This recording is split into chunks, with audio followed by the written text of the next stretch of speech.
À l'heure où je parle, on est le jeudi 24 juillet 2025 et aujourd'hui, ta seule recrue en termes d'arrivée, bah oui, n'est rien d'autre que Renato Marin, le nouveau gardien du PSG, qui jouera le rôle du numéro 2, numéro 3, le gardien italo-brésilien. Je pense pas qu'il est espagnol, c'est un italo-brésilien d'après ce que j'ai compris selon plusieurs journalistes d'RMC Sport plus particulièrement. On parle de Renato Marin et il va peut-être prendre la place de Safonov qui va lui quitter le PSG. Lui qui est arrivé pour 25 millions d'euros. Incroyable, t'as mis 25 millions d'euros sur Safonov quand même, fallait le faire. Et là, aujourd'hui, en parlant de gardien, bah tiens, c'est parfait. On va être sur la continuité. En plus, t'as aucun départ, t'arrives pas à débarrasser des joueurs. Mais justement, on va parler de ça aujourd'hui. Donc, c'est parti. L'avenir de Lucas Chevalier dépend de celui de Gianluigi Donnarumma au PSG. Si l'Italien, excusez-moi, venait à quitter le club de la capitale, Chevalier entrerait illico dans la course à la succession. Luis Campos aimerait en faire le remplaçant du gardien parisien. Chevalier ne fermerait aucune porte, mais n'a pas l'intention non plus de partir pour partir. Il se sent bien à Lille et il n'a aucune raison de prendre le moindre risque, de peur de perdre sa place de numéro 2 chez les Bleus. Il a refusé 2 clubs anglais, dont Bournemouth. Bref, la direction lilloise avait évoqué une possible prolongation, mais aucune discussion n'a encore été entamée. Si le PSG venait avec 40 millions d'euros ou plus, il n'y aurait peut-être pas la même résistance du côté des dirigeants nordistes. Information l'équipe.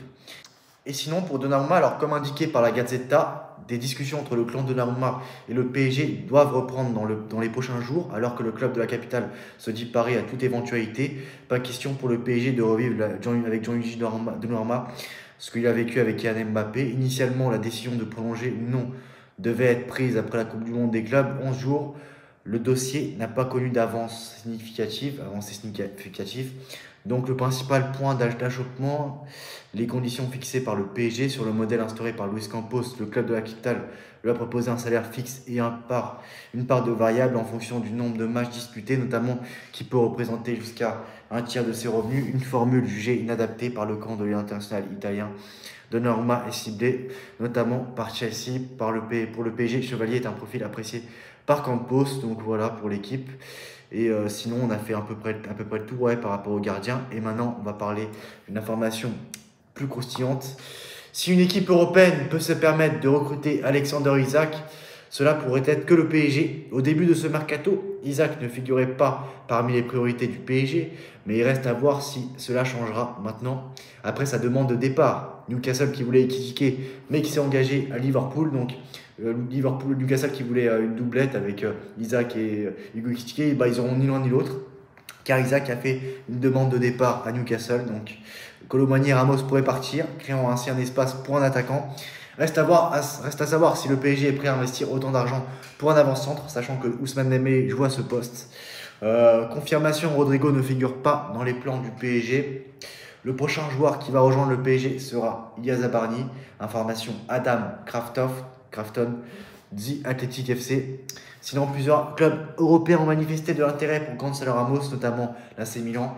Mais le club se concentre principalement sur Dusan Vlahovic. Le club italien est confronté à un problème de salaire énorme du joueur serbe. Au Jogo, la Gazzetta. Et sinon, on va parler d'une autre information qui concerne un autre attaquant européen. Et il ne s'agit rien d'autre que de Morgan Rogers, le joueur d'Aston Villa. Donc la solution en attaque pour le PSG. Le club champion d'Europe cherche bien à se renforcer afin d'avoir une profondeur de banc suffisante pour permettre une meilleure rotation chez les joueurs. C'est pourquoi, selon Cote Offside, Luis Campos, directeur sportif du PSG, aurait ciblé l'attaquant anglais d'Aston Villa, auteur d'une saison de 14 buts et de 14 passes décisives. Le PSG, face à lui, le jeune joueur de 22 ans avec une grosse marge de progression.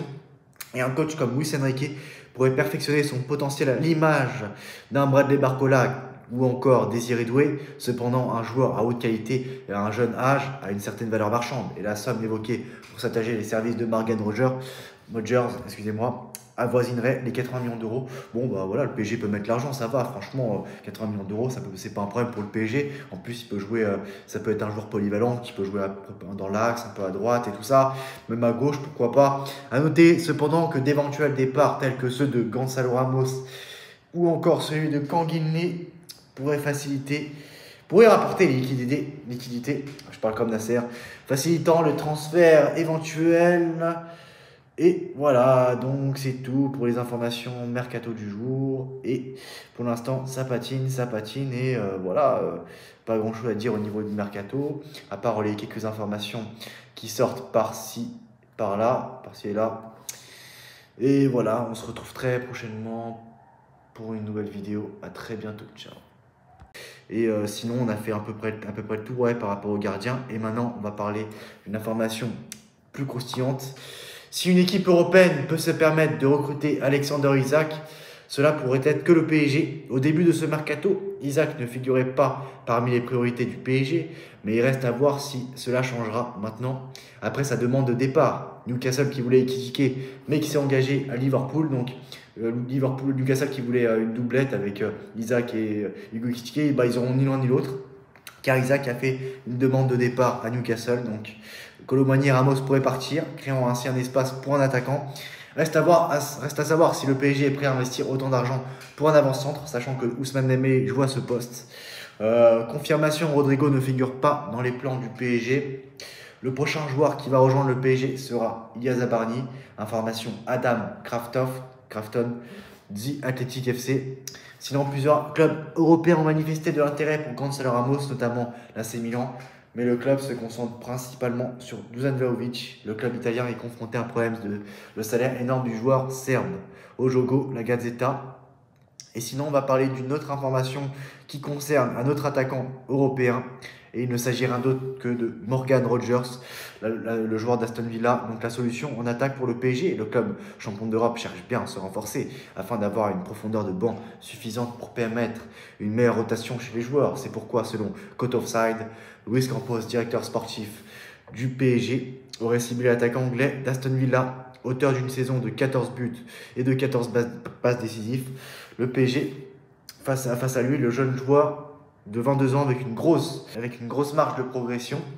Et un coach comme Luis Enrique pourrait perfectionner son potentiel à l'image d'un Bradley Barcola ou encore Désiré Doué. Cependant, un joueur à haute qualité et à un jeune âge a une certaine valeur marchande. Et la somme évoquée pour s'attacher les services de Morgan Rogers,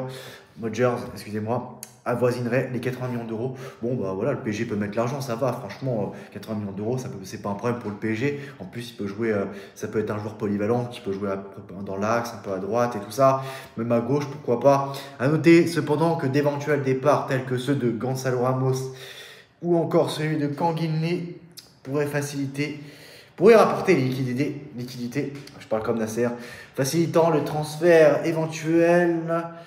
Et voilà, donc c'est tout pour les informations mercato du jour. Et pour l'instant, ça patine, ça patine. Et voilà, pas grand-chose à dire au niveau du mercato, à part les quelques informations qui sortent par-ci, par-là, par-ci et là. Et voilà, on se retrouve très prochainement pour une nouvelle vidéo. À très bientôt, ciao.